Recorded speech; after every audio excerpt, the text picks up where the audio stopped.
let's do one more Okay. for this video, and we'll look at suggested silos. You mentioned silos just now, so can you, for this filter, Sue, just explain how this algorithm is working? And the name of it, suggested silos, should indicate to everyone that from email to marketing as the seed term, that this would be the quick way to find the best silos. But is there anything else that's hidden, a hidden gem within this filter that people need to be aware of? There are so many good ones in this filter. So keyword uses, being greater than 1. This is another really good way to determine how relevant the keyword is. If you've got your competitors out there using that particular keyword more than once on their collection of websites, then you know, hey, wow, despite the fact that it might have a really low Larry, it's still a really great keyword. It's still really relevant to this market. So we have that. We take the Larry greater than 50 or the keyword uses greater than 1. So if it passes one of those two tests, it's a candidate for this filter.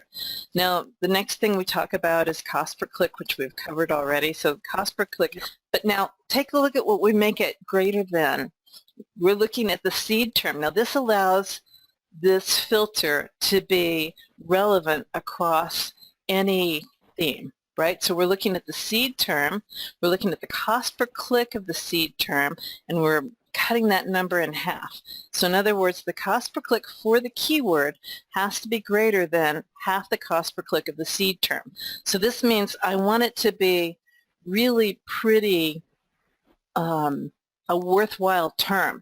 And I don't know how expensive the niche is, right? So like if you're looking at expensive lawyer terms, you're looking at $80 terms. And so something that's worthwhile in that market is going to be more expensive than any term you're going to get in something like, I don't know, the chocolate market where all of the keywords are below $10, right? Yep. So this uses the seed term as a way to scale that cost so that it's going to always be relevant.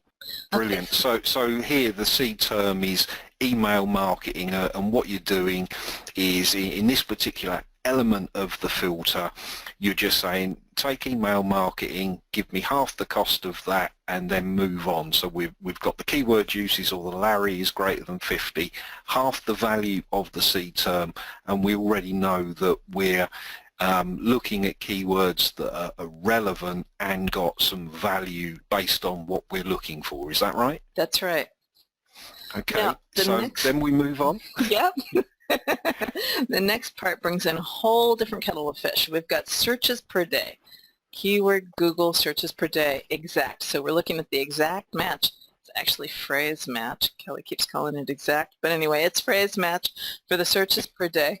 And we're looking for that to be greater than 10. That means it's going to have a fair number of searches, and you're going to have more than 300 searches per month.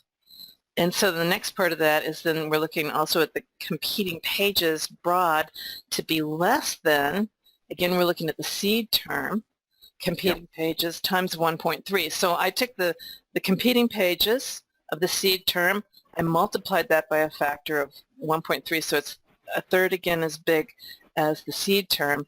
And then we're wanting it to be less than that particular number. So it gives you a little bit of elbow room in terms of your silo size, can be a little bit broader than your initial keyword email marketing in this case, but not too much broader. So if I looked at this and I wanted to get a few more options in the keywords that would make pretty good silos, what would I be looking at altering? Would it be the 0.5, the 50, or the competing pages greater than 10, or something else? Well, I wouldn't be inclined to take the Larry down too much further unless you had to. Okay, so the cost per click, you could bring that price down if you want to look at cheaper terms. So you could make that a 0.4. The searches per day, if you don't care how many, I mean, normally for my silos, those are my most important keywords in the website, right? Because those are the places, those are the sinkholes for all of the page ranking juice. So all the domain authority, all the page authority ends up on the silo pages. So you want those to be good keywords. So I tend to not lower the searches per day unless I'm in a really small market. But if you're in a small market doesn't get a lot of searches, then by all means lower that to something smaller, 5 or something like that. But possibly you might want to bring the 1.3 up a little bit to like 1.5 so that you've got a little bit more space in there for the number of competing pages. Sometimes those get artificially inflated depending on what Google's doing. It doesn't actually represent fact in any variety, but it gives you an idea of just competition from one keyword to another. And so sometimes having a little bit more space there is useful. Okay, but in general, just using that filter as is, without altering anything, is going to give people the best suggested silos out of the whole corpus of that initial drill that they done.